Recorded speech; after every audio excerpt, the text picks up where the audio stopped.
Bismillahirrahmanirrahim. Assalamualaikum warahmatullahi wabarakatuh. Waalaikumsalam warahmatullahi wabarakatuh. Selamat siang semuanya. Ya. Gimana kabarnya hari ini? Alhamdulillah. Baik, sebelum kita mempelajari materi sejarah mengenai demokrasi liberal pada hari ini, mari kita berdoa terlebih dahulu. Tolong ketua kelas pimpin untuk berdoa. Sebelum kita mulai pembelajaran hari ini, kita berdoa.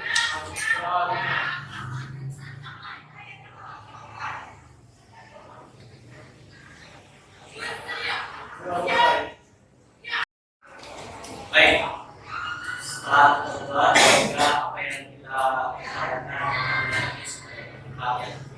Sebelumnya saya mewakili kehadiran kelas 12 ini.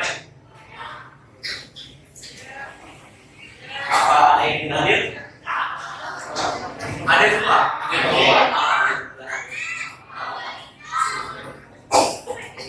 Yang kita pelajari kali ini adalah bab 2 dari materi sejarah kelas 11 mengenai masa demokrasi liberal. Namun sebelum itu, tujuan pembelajaran kita hari ini apa sih? Karena kalian melalui kegiatan pembelajaran menggunakan model discovery learning yang mengharapkan peserta didik atau kalian semua melakukan stimulus mengidentifikasi masalah, mengumpulkan data, mengolah data, melakukan pembuktian dan menarik generalisasi atau kesimpulan. Maka peserta didik kalian semua mampu menganalisis kebijakan dan penyebab keruntuhan dari setiap kabinet pada masa demokrasi liberal. Adapun alur tujuan pembelajaran kali ini adalah peserta didik mampu menganalisis kebijakan dan penyebab keruntuhan dari kabinet Nasir, kabinet Sudirman, kabinet Wibowo, kabinet Ali Sastro Amijoyo I, kabinet Burhanuddin Harahap, kabinet Ali Sastro Amijoyo II, dan kabinet Juanda. Baik, kita akan menyaksikan sebuah video mengenai salah satu peristiwa sejarah penting di masa demokrasi liberal, yaitu Konferensi Asia Afrika.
Ada yang mau beritahu? Ya, silakan aja. Kalau saya awal negara Indonesia itu hanya bisa mengumpulkan negara pemimpin negara besar dalam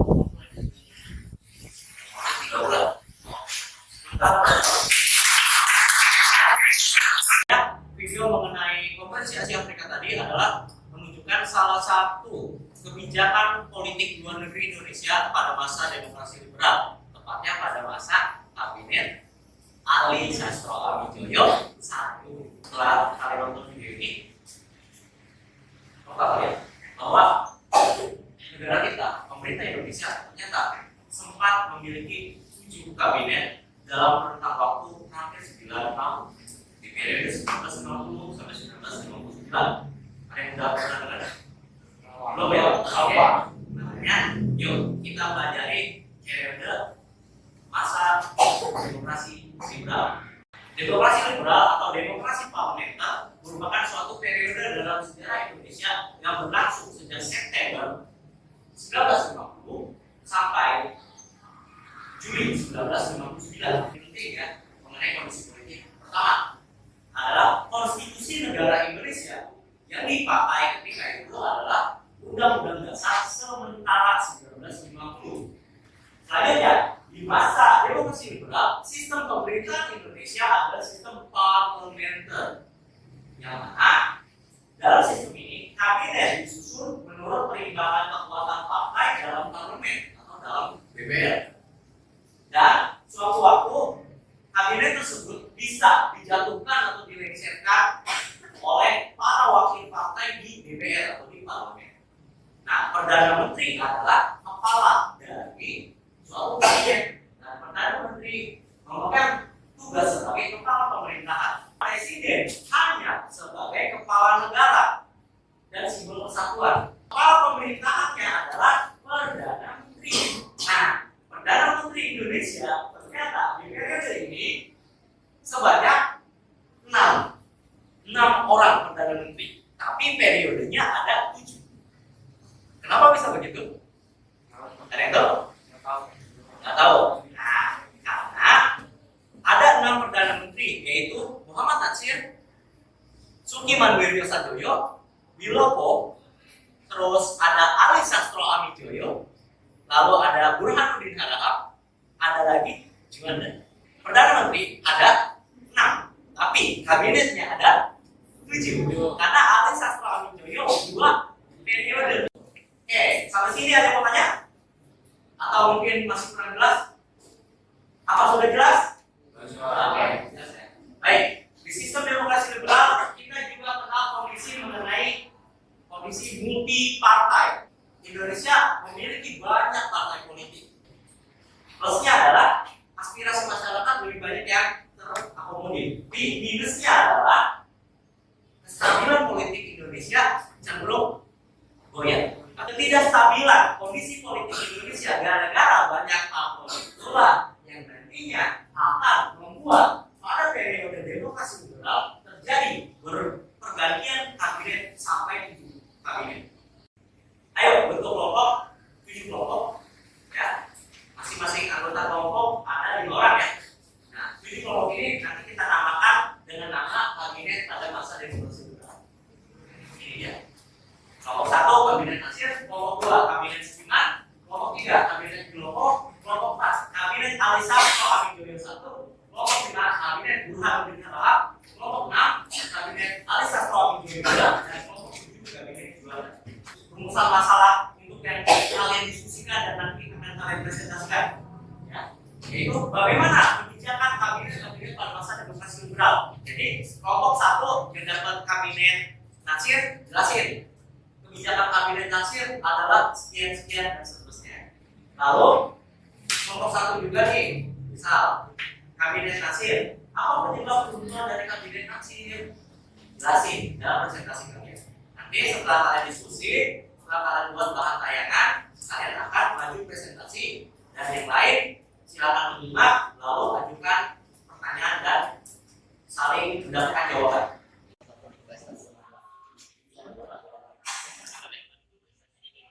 Kebijakan itu termasuk proses. Jadi kebijakan itu ada yang program, misalnya rencana kegiatan yang pertama. Kalau program itu ada yang bisa terwujud, ada yang bisa terwujud. Nah, kalau ada yang program itu bisa terwujudnya ada apa? Ada kata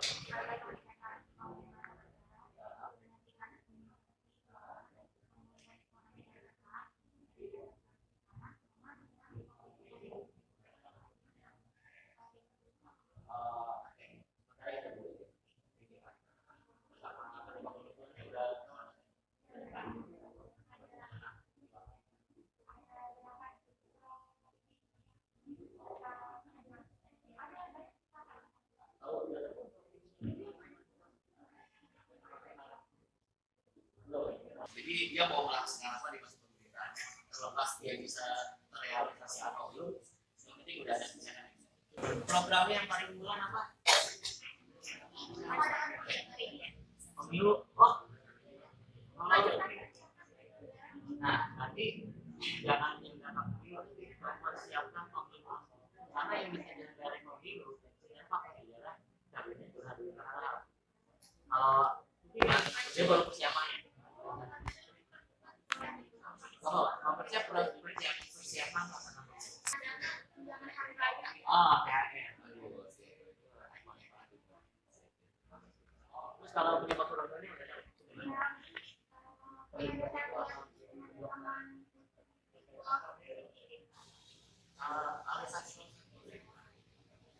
Alisa 1 sampai 55. Karena dari bulan September 55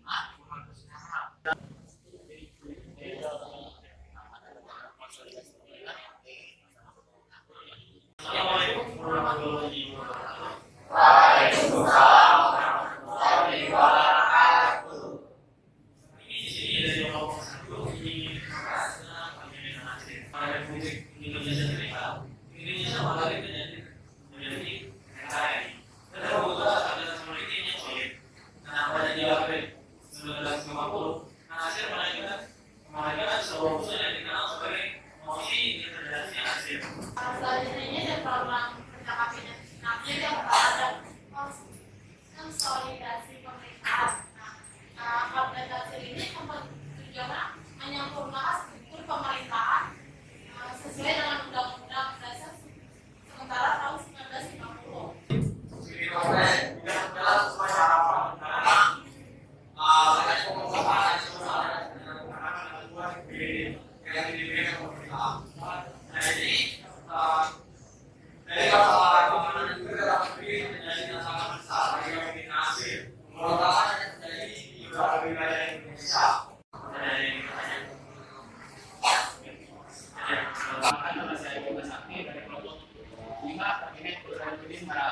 Di situ dijelaskan perjalanan kabinet Nasir ini tidak berjalan mulus, negosiasi dengan partai masing-masing. Apa sih yang menyebabkannya banyak kendala dalam kabinet Nasir dalam negosiasi?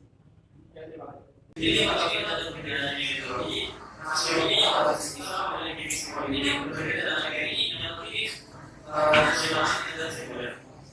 Nah, begitu ada persaingan kekuasaan antara kedua partai memiliki kepentingan yang berbeda. Assalamualaikum warahmatullahi wabarakatuh.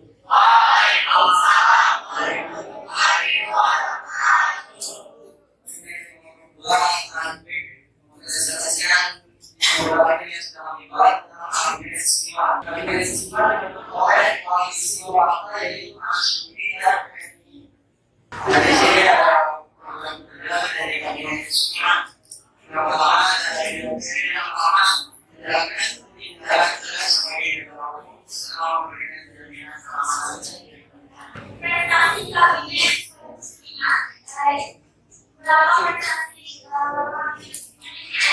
berhasil dalam memahami usaha rakyat, yaitu usaha memahami kaum buruh, jelas standarisasi pemilu, menerima perbuatan resmi dan pendidikan sebagai kakak sekolah, dan mengenal tujuan harga yang berkaitan dengan THR serta melakukan program budaya kabinet hasil.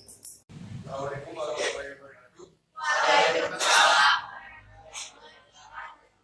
Perkenalkan, saya Adalah Bina dari kelompok 4. Saya ingin bertanya, program kerja kabinet Nasir apa saja yang dapat dilanjutkan oleh kabinet istimewa? Nah, pertanyaannya itu apa saja program yang dari kabinet Nasir yang dilanjutkan ke kabinet istimewa? Nah, program kerja itu ada yang pertama itu konsolidasi pemerintahan, yaitu dengan melanjutkan reformasi birokrasi dan memperkuat administrasi negara. Yang kedua, penanganan politik dengan melanjutkan penyelesaian dan pemberontakan di beberapa daerah. Assalamualaikum warahmatullahi wabarakatuh. Waalaikumsalam warahmatullahi wabarakatuh. Harusnya aku harus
Yaitu persisian dalam keamanan bersenjata di dalam peristiwa 17 Oktober 1952. Perselisihan antara para perwujudan Sumatera Utara dikenal juga dengan insiden Tanjung Malang dalam peristiwa konflik antara yang terjadi pada tanggal 16 Maret 1953.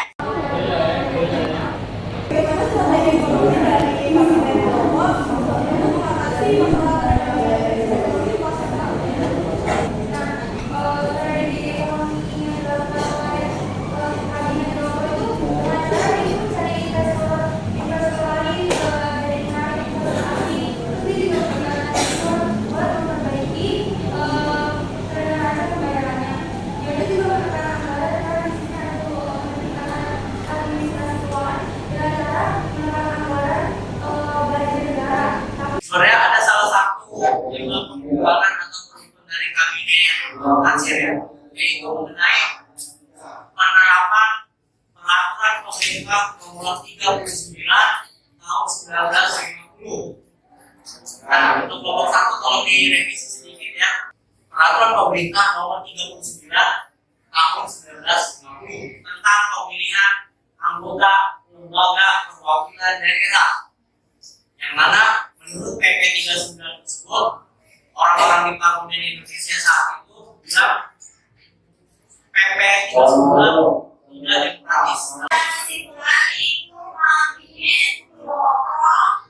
Menghadapi krisis ekonomi dan politik dan kebijakan terjadi pada saat pengelolaan negara berikutnya. Kita masuk pada ujung sesi pembelajaran kita kali ini, tapi sebelumnya kita refleksi dulu apa sih kita sudah pelajari pada pertemuan kali ini. Mungkin kalian ada yang mau coba menjelaskan apa yang sudah dipelajari? Dari Rizka, boleh? Apa yang kita udah pelajari hari ini? Silakan.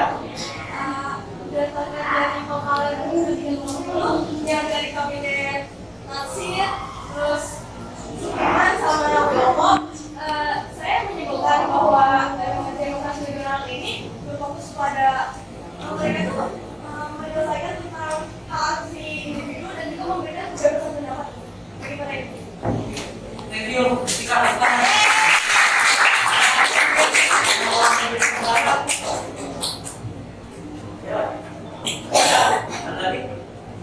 Mungkin Rana, boleh?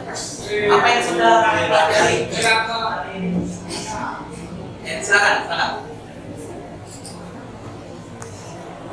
Jadi mungkin yang sudah saya pelajari tentang bagaimana program sejarah pendidikan itu dan kalau mereka itu melaksanakan program sejarah itu. Cukup? Terima kasih. Bapak akan memberikan asesmen sumatif untuk review pemahaman kalian setelah mempelajari materi kali ini. Kelas boleh teman kalau membagikan lembaran sosial serta didiknya ya, ditulis nama, nomor absen dan kelas. Nanti di bagian teman-temannya bisa dikerjakan setelah sesi kali ini, dan semuanya terima kasih telah ikut belajar pada pertemuan kali ini. Dan semoga apa yang sudah kita pelajari bermanfaat dan kalian bisa mendapatkan pemahaman yang lebih mendalam mengenai berbagai kebijakan dan penyebab dari kabinet masa demokrasi liberal. Kalau menurut kelas kita pimpin berdoa untuk kita menutup pembelajaran ini.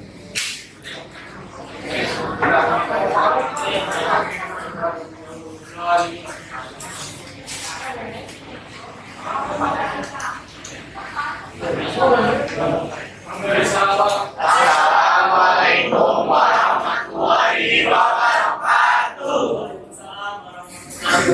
Selamat siang.